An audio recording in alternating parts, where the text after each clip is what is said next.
Hey! Welcome back to Review Recapped. Today I am going to show you an extraordinary story of a newborn baby who was born as an old man. Spoilers ahead, sit back and enjoy. The film opens up with a tight close-up of a very old woman on her deathbed in the hospital. A storm raging outside the window is shown. Clearly in pain, the old woman is struggling to speak to her daughter.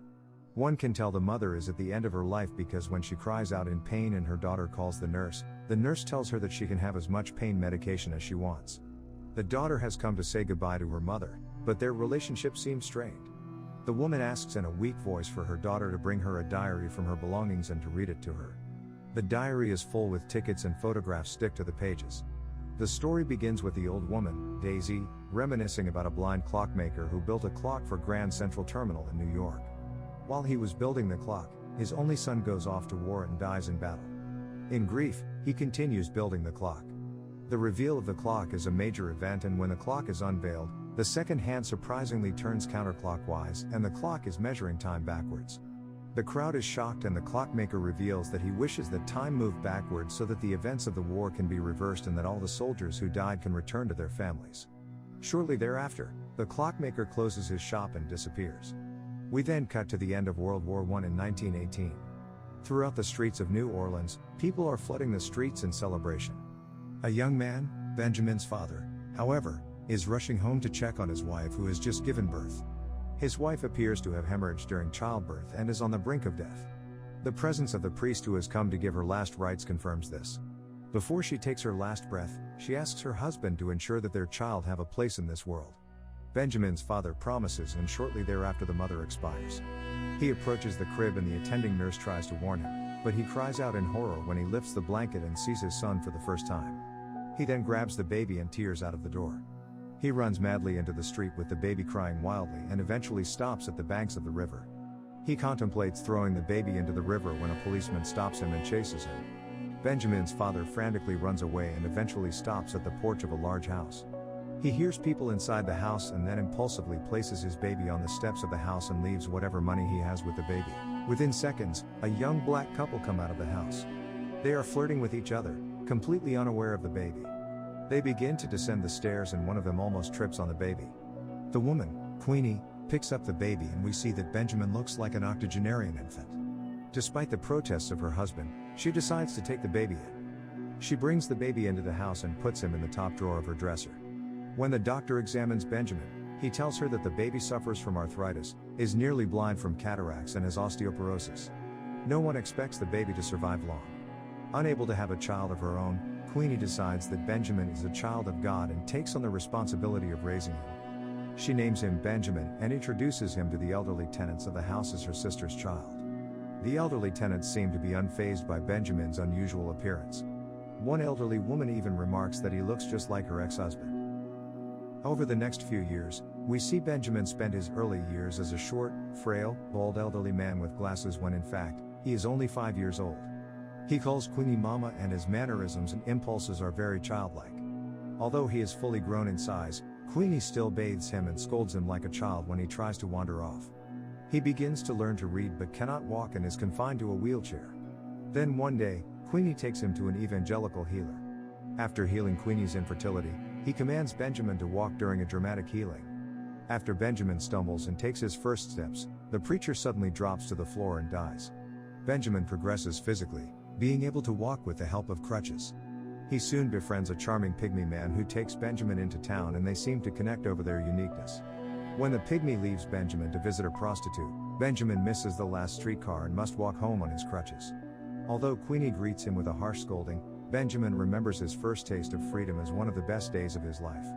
Queenie throws a party at the retirement home for visitors, and Benjamin, now able to walk without crutches, soon meets the granddaughter of one of the tenants. She's a striking red-haired girl with blue eyes named Daisy.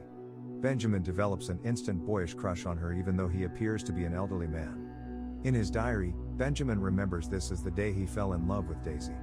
During the party, Queenie announces that she's pregnant and Benjamin feels slightly jealous. Benjamin and Daisy quickly form a bond. They curl up with Daisy's grandmother as she reads them children's stories. Daisy is quick to realize that Benjamin is no ordinary elderly man because of his childlike ways. They spend a lot of time together and sneak off one night to talk, but are caught by Daisy's grandmother, who accuses Benjamin of inappropriate motives. Queenie tells Benjamin that he is no ordinary child, that he is a man-child, and that people will misunderstand him. When Benjamin returns to his room, his elderly roommate talks about how he was struck by lightning 7 times. Throughout the course of the film, the random circumstances in which he was struck by lightning are revealed for laughs. Benjamin begins to grow physically and can bathe himself now, and seems to be going through puberty even though he still looks elderly. He gains muscle tone and his teeth look healthier. While getting his hair cut by an elderly woman at Queenie's house, he remarks that with every day he feels he is growing younger.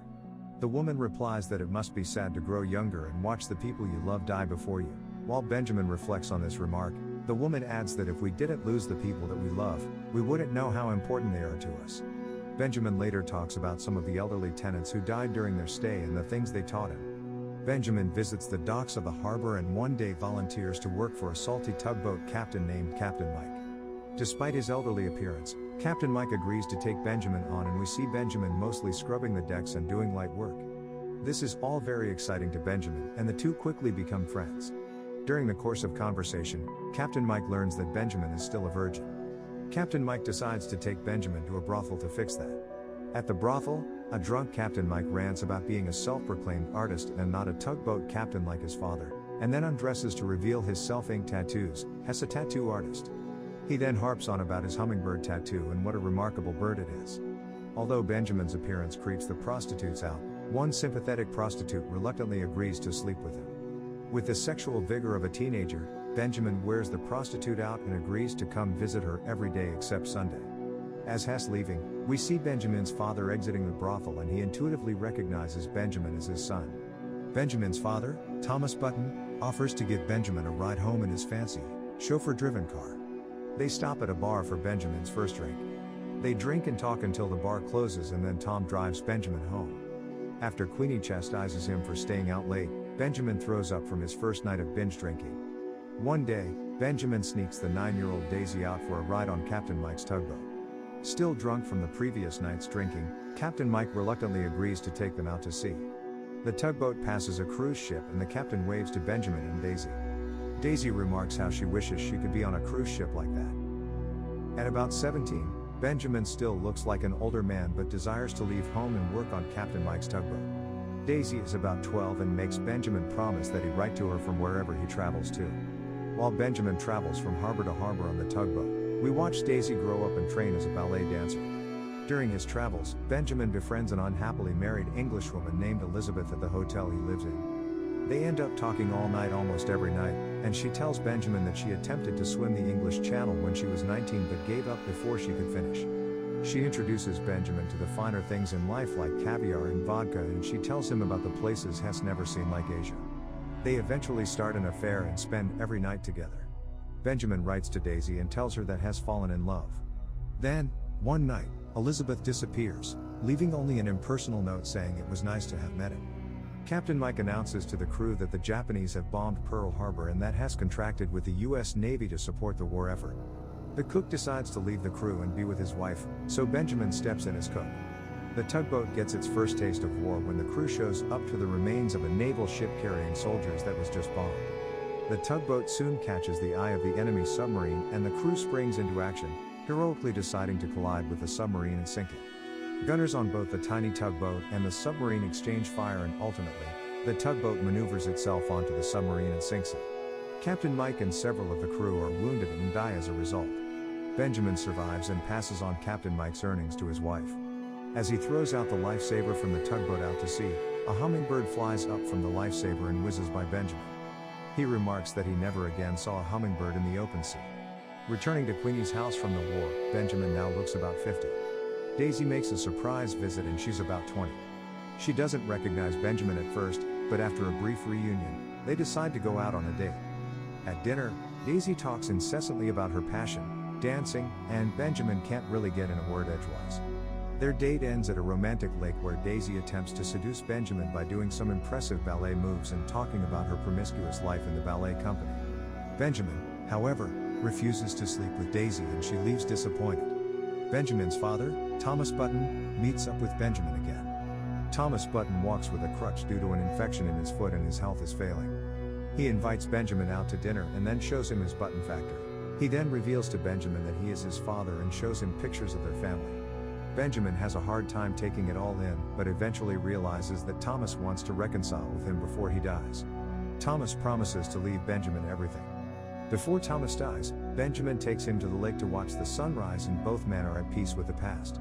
Benjamin later comes to New York to see Daisy in a production of Carousel. Hess moved by her dancing, but Daisy is a little startled to see him come backstage. Refusing his invitation to dinner, she invites him to come out with her dancer friends. Surrounded by young people and watching Daisy flirt with her new boyfriend, Benjamin realizes that their worlds apart.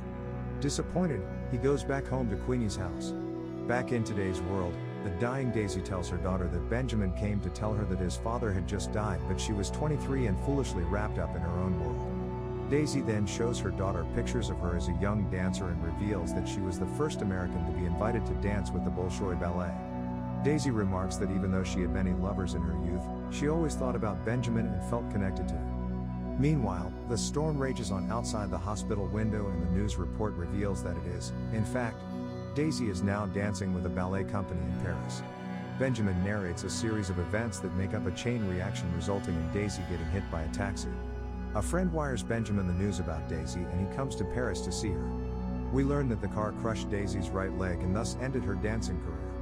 Full of both angry pride and shame, Daisy tells Benjamin to leave her alone. He leaves, but as the diary reveals, Benjamin stays in Paris for a while to look out for Daisy.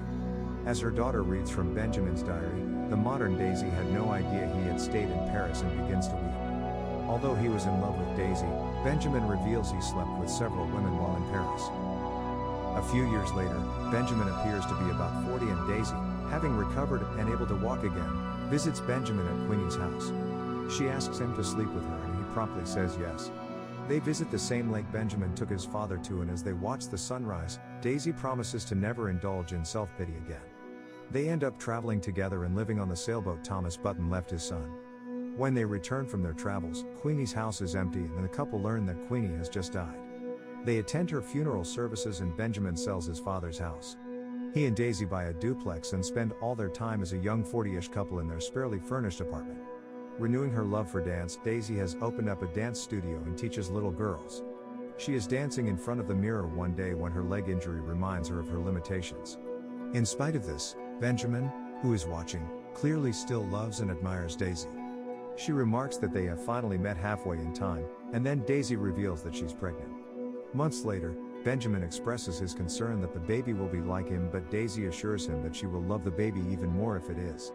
Before they leave the diner, Benjamin sees Elizabeth on TV, celebrated as the oldest woman to swim the English Channel. Later, Daisy delivers a perfectly healthy baby girl and names it after Benjamin's mother, Caroline. Back to modern times, the daughter suddenly realizes from reading the diary that Benjamin is her real father. Daisy had remarried and the daughter, Caroline, had grown up thinking that her stepfather was her birth father. Visibly upset, Caroline leaves and smokes in another room before a nurse tells she can't smoke indoors. She comes back and resumes reading from the diary. Benjamin is clearly worried about being able to care for his wife and child as he grows younger and younger. Daisy is adamantly optimistic and assures Benjamin that she can care for him and the baby, but Benjamin is not convinced. He tells her that she would be disappointed with such a life and that the baby deserves a father and not a playmate. He tells Daisy that he wants Caroline to have a real father and that he wants to leave before she can remember him. Daisy begins to worry that he is no longer attracted to her as she continues aging and he becomes more youthful.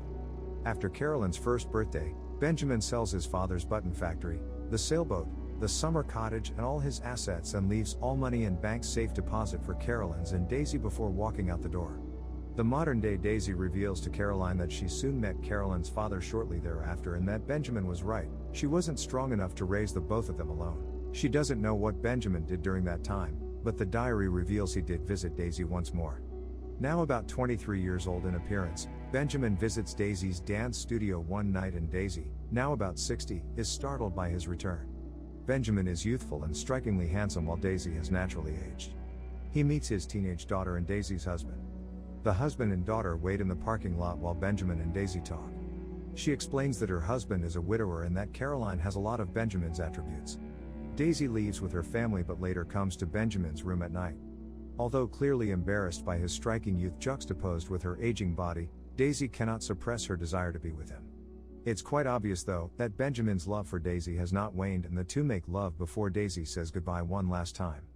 The modern-day Caroline remembers the visit from the mysterious stranger and then finds postcards in the diary from Benjamin addressed to Caroline on several of her birthdays.